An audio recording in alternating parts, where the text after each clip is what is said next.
Алмазбек, жиынтық жөнінде айтып берсеңіз, не болды, қандай болды? Жиынтық мына азыр ошо авария боюнча маселелер көтөрүлдү. Бирок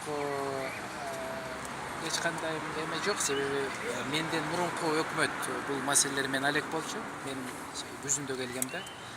Башка нерселерди айта албайм, себеби мыйзам боюнча мен андай детальдерди айта албайм да.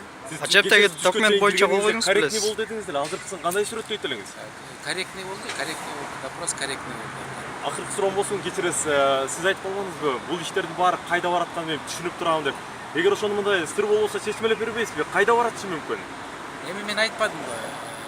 Эң негизги бул менин жеке өзүмдүн оюм. Мына парламентте дагы жана сөздөр айтылып атпайбы ар кандай. Алмаз Шаршеевичтин аты айтылып атат, улам айтылып атат, утур эле.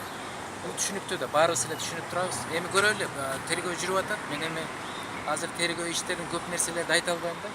Божомолуңузда канча убакытка созулушу мүмкүн дагы?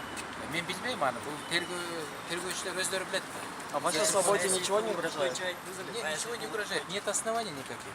Никаких оснований нет. Следующий повестки вам не сообщают? Пока не сообщают. Спасибо.